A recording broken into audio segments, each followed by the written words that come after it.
Well, hello and welcome to I Love Gay today.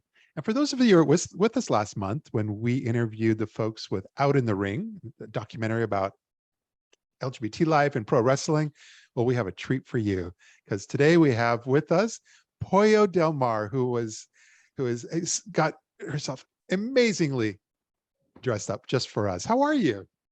I am absolutely delightful. I'm so glad to be back with you and getting to show the alternate side of myself, the side that I think that a lot of people know a little bit better now. Well, we had such an amazing time the first time. So, what could go wrong? There's nothing that can go wrong. I mean, and even if it does go wrong, it's a drag queen's like skill set to make it look like it's going right. I love this. But no, you have a lot going on that's kind of outside of just what that documentary touched on. But there's an organization, the National Wrestling Alliance, NWA, and you've got this huge history with them, including being the first drag personality in their history as well. So we talked last time about Out in the Ring, and for those of you who are not familiar, it's an incredible new documentary film by Rye Levy, the director, which is making film festival rounds right now. It talks about and showcases this long and storied history of contributions and participation in the world of pro wrestling by LGBTQ plus people. But the thing was, so much of that was like a don't ask, don't tell, like off camera type of thing. And they were accepted for who they were largely, but it wasn't portrayed that way. So one of the organizations that is talked about in that is the National Wrestling Alliance, which is the oldest continuous professional wrestling organization in the world. And as a child, I grew up, Matt, watching the National Wrestling Alliance because I grew up in the South where pro wrestling is very, very big. Yeah. And the National Wrestling Alliance was the wrestling there. So it was like an honor and a privilege to, number one, get to work with the NWA in general, but to be the first anything in the world of professional wrestling in the world, to get to be the first of something in the world is pretty challenging. But last August, 2021, I appeared on the NWA all women's pay-per-view called Empower. Okay. And that particular like appearance by me with Jamie Senegal, another professional wrestler, she became the first transgender athlete in the NWA's history. And with my appearance as her manager, I became the first drag personality in the world of professional wrestling, much less the National Wrestling Alliance. Wow. And you also, at that time, you were managing the first transgender athlete as well, right? Yeah, absolutely. That was Jamie Senegal. And Jamie's incredible. And I wish that Jamie were still actively wrestling at the moment, but Jamie has gone through a lot of personal changes in terms of like actualizing herself to become the person that she wants to be. So right now she's sort of taking a focus on herself. Shout out to Jamie. I love you so much. I was texting with her a couple days ago, but we were the first duo of our kind. And I want to make it really clear too, because there are people who would probably watch this and be like, that's not true. You're not the first drag personality.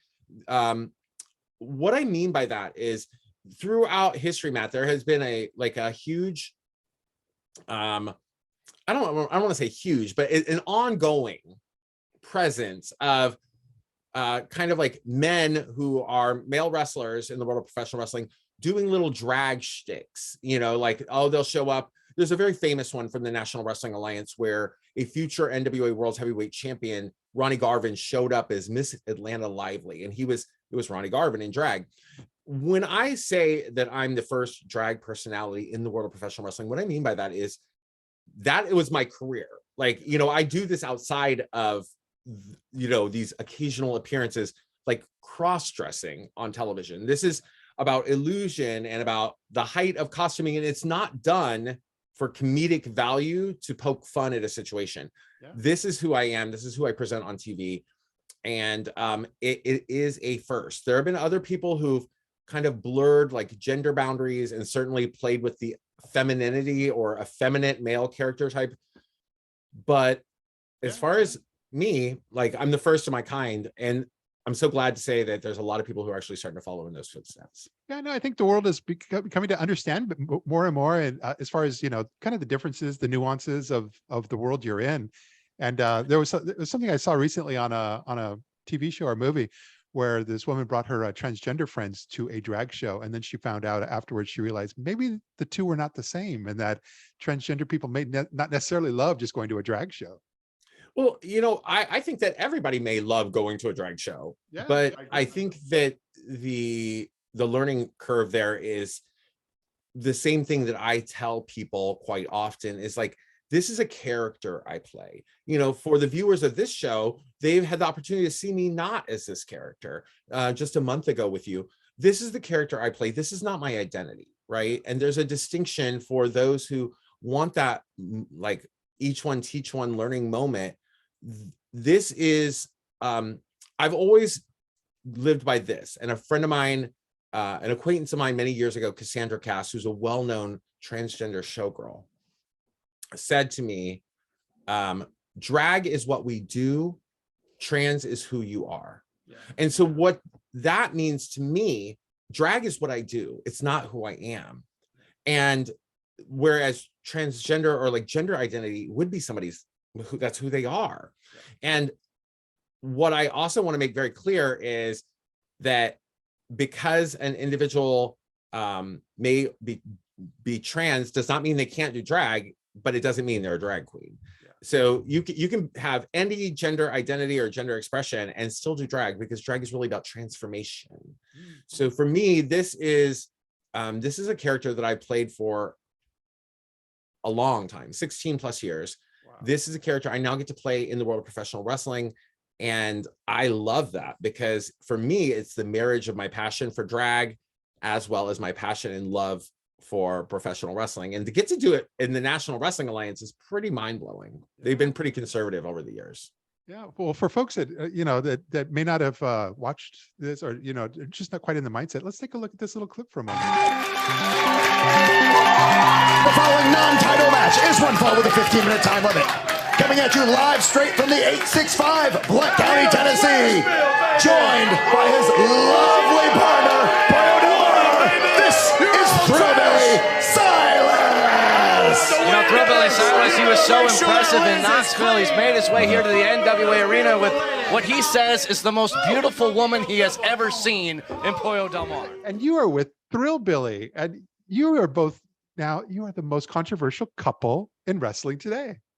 I branded us the most controversial couple in wrestling today. So that's the Thrillbilly Silas Mason and the prettiest girl in the whole darn South, Pollo Del Mar, his lovely lady. And we just got to see our big debut on the flagship program for the National Wrestling Alliance, NWA Power. Yeah. That's a studio environment. So we actually debuted for the National Wrestling Alliance in front of a sold out venue in Knoxville, Tennessee. So talk about like a little bit of a challenging crowd, maybe for someone like myself, but Thrillbilly Silas and I, one of the things that I think struck everybody at National Wrestling Alliance is we do not have a long and storied history together. Before we came together to make our appearance on television, we were not super familiar with one another, but both of us are larger than life personalities, and we both have this tremendous love for professional wrestling. So when we came together, it was something that was like magical, because we're out there to make a name for ourselves, in the National Wrestling Alliance, the oldest continuous professional wrestling organization in the world, right? This is like steeped in tradition. And for us, we are, I think, anything but traditional. So when it comes to being controversial, especially among those very hardcore traditional fans, absolutely, we're very controversial. Wow. How did it play out? You're in Tennessee, and he's got some crazy eyes, by the way. He's got crazy everything. He's crazy. Thrillbilly Silas Mason is crazy, honey. So we were there for 3 days doing television tapings, and by the way, for those of you who are watching this, we will be in St. Louis, Missouri on August 27th and 28th for the NWA 74. It's the big annual pay-per-view. It's 2 days. You can attend live or watch on Fight TV, and join us back in Nashville, Tennessee, 29th through 31st of August for more of our studio television tapings. But, I will say that the audience, when we entered, so when Thrillbilly came out, because you know, Silas comes out first, and the audience sees him and they're like, yeah, because he literally, you know, that's a very relatable character there, and that's a very traditional character. What makes it so non-traditional is the inclusion of me. And at first, I don't think that audience members knew what to make of us. But by the end of that first day in front of Knoxville audiences, if you go over to my my Instagram account, you can scroll through and you may be able to catch some of that. But there's several people who are doing cat calls. Now, I don't care if they're doing cat calls to be rude or cat calls to be, you know, flattering. It didn't matter to me because I elicited a response from them. And I don't know what the audience thought that first day, but by the end of day 3 in the smaller studio tapings, the audience seemed to have fully accepted us. So that's one of the things that's important to me. You are pushing some boundaries. Yeah, I think that one of the things that professional wrestling has always done is touch on a lot of hot button topics of whatever generation that it's in. You know, we saw in the 40s and 50s the emergence of Gorgeous George, and this is stuff that for the viewers, if you want to know more, go watch Out in the Ring, that documentary we were doing. You know, we saw the emergence of Gorgeous George, who was this overly flamboyant, rather effeminate type of character. And I think that it touched on a lot of the societal issues that were faced by people then. The idea of like somebody like a Liberace being this tremendous showman, but everybody wanting to turn a blind eye to the obvious. And then, you know, throughout into the early 80s and late 70s, early 80s, there was a performer named Exotic Adrian Street who actually wore his hair very much like this, except it was his real hair. And he very made up, very effeminate, former coal miner from Wales. And he would come to the ring with his female valet. And that pushed a lot of issues and buttons for people. But there's a lot of social commentary involved in the world of professional wrestling, and it's not just around the LGBTQ community. There's racial hot button topics that get addressed. There's ideals and ideas about relating to women's empowerment and advancement of women's rights and the way that women are treated and viewed. So all of these things play out, and in many ways, professional wrestling is often been referred to as like a soap opera for men. But as the audience has expanded beyond just heterosexual men, there's a lot of LGBTQ plus fans who are watching now, and a lot of women and others who actually probably at this point are quite familiar with RuPaul's Drag Race as a cultural and social phenomenon. So having somebody like me on there is like the best of many worlds all rolled in one. Yeah, it's a good point. But everything you're talking about, you would know. I mean, you've been writing about, you know, pro wrestling for LGBT media, and like I think you write for Pro Wrestling Illustrated and others as well. At the moment, I largely write. I'm a columnist for Pro Wrestling Illustrated. Pro Wrestling Illustrated is the longest running, most established, and most globally recognized printed source of pro wrestling information. As a child growing up, I had a subscription for many, many years. And I've often recounted how when I was in 5th grade, I got a copy of Pro Wrestling Illustrated in my Christmas stocking. And it was a year, a little side story, it was a year that our family was very, very poor. We had gone through some financial issues. My father had lost his job and we were really struggling. And in my Christmas stocking, I received a copy of Pro Wrestling Illustrated. It was my first ever copy of that magazine. And I became immediately obsessed with it. You know, it was like I would wait monthly. Like I got one copy and then I saved up money, and like for my birthday, I think I got a subscription. So it came to my house but I would legitimately run home to like try to read it and get it and look at it. And for people who just click on buttons on the internet now, that's like they're like, what is going on? This person's talking out like crazy. But that was my like love and fascination for that magazine. And that was a long time ago. I promise you, my 5th grade year was a long time ago. And so it was a dream of mine to grow up and write for that magazine.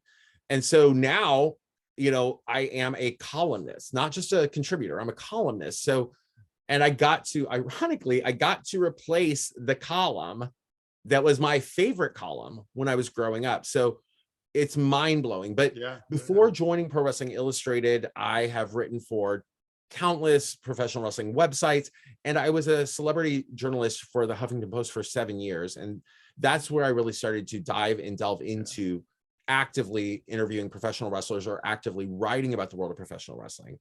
And I think that that's also what jump-started my dream of returning to, this world of professional wrestling, which I had for so long thought I was going to be excluded from because of who I am. Yeah. Well, you've got an exciting August calendar coming up, but anything else exciting this year that you want to let folks know? Oh my gosh. So August is just the tip of the iceberg. Yeah. So just to be very clear, August is the tip of the iceberg. I leave on tour. Like I said, we're going to St. Louis for 3 days, then over to Nashville, Tennessee for 3 days. I fly directly from there to Chicago, Illinois, because I also work with Game Changer Wrestling. And this will be the second year in a row that we return to Chicago for a groundbreaking landmark event that we love in the community, and that is Effys Big Gay Brunch number 4. So nope, number 5, I think, because this will be my 4th one, so it's got to be 5. Yeah.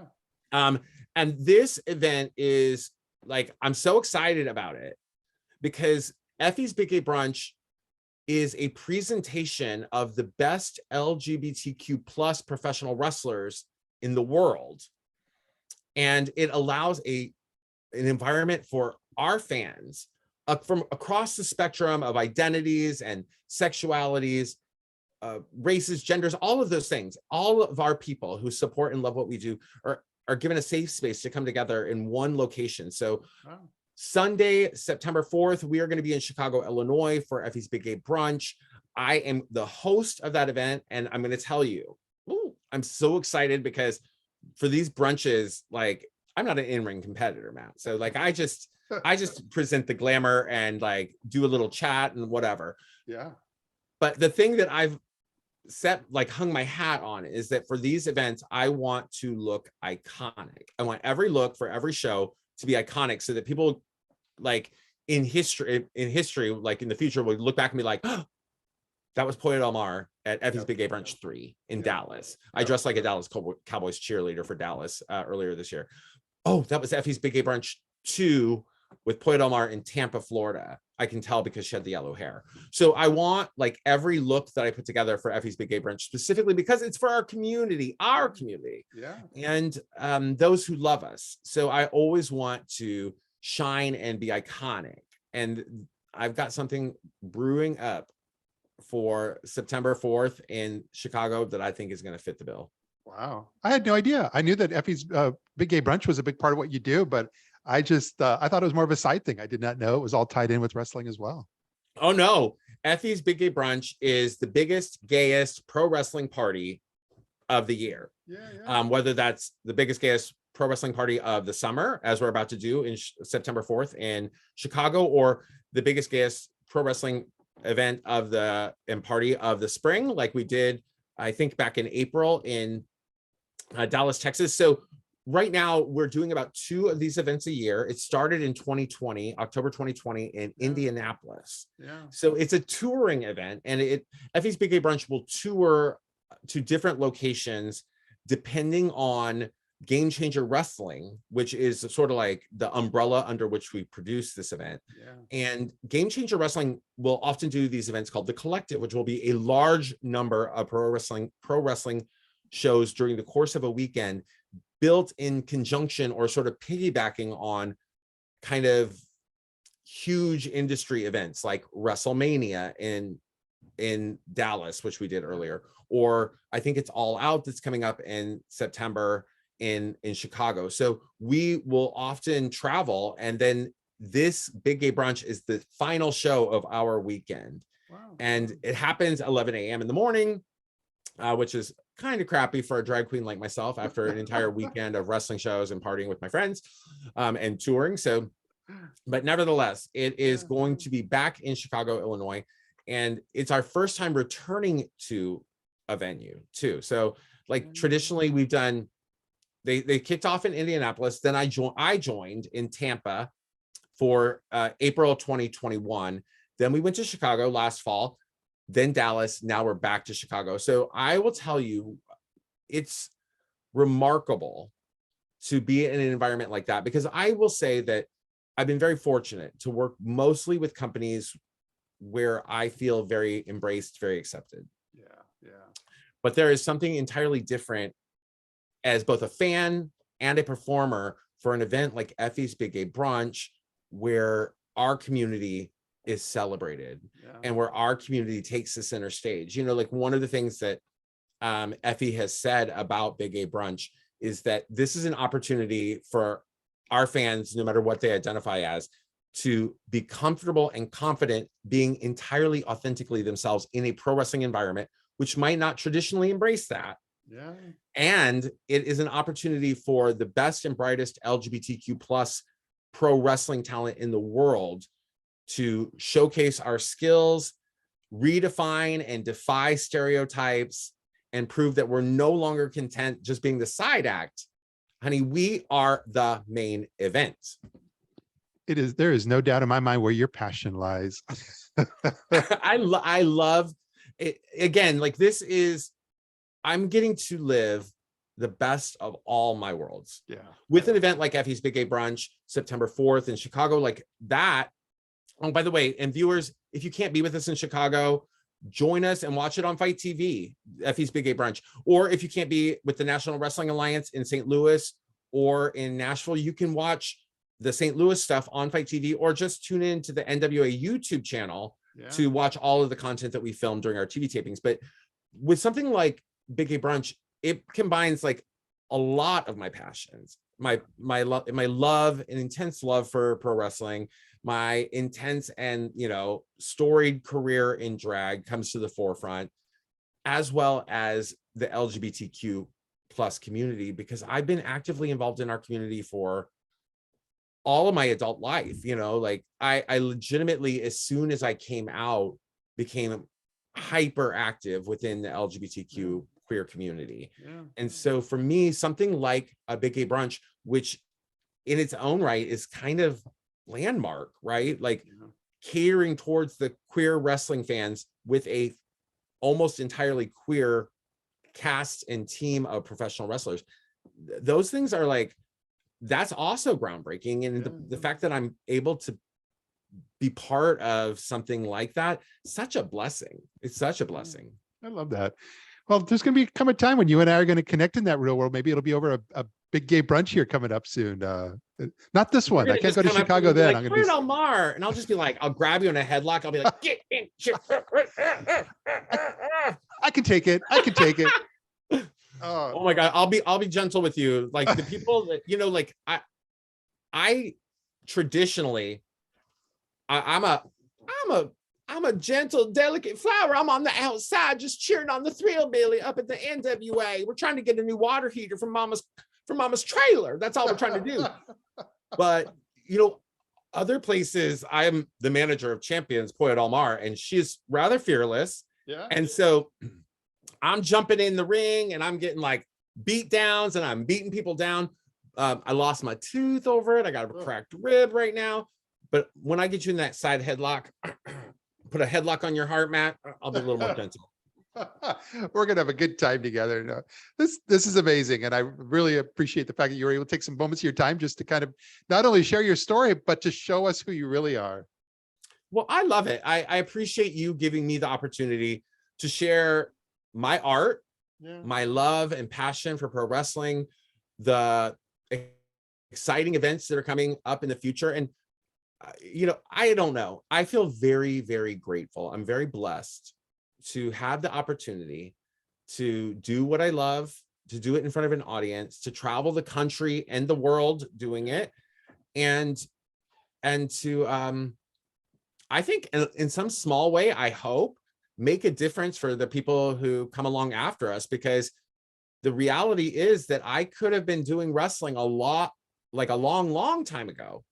if I thought wrestling would accept someone like me. And I'm not talking about the me that you're seeing right here, but I mean the me that's under this. Yeah. If I thought the world of professional wrestling would accept me for who I am and see me as a valuable contributor, I would probably have pursued my dreams a lot sooner.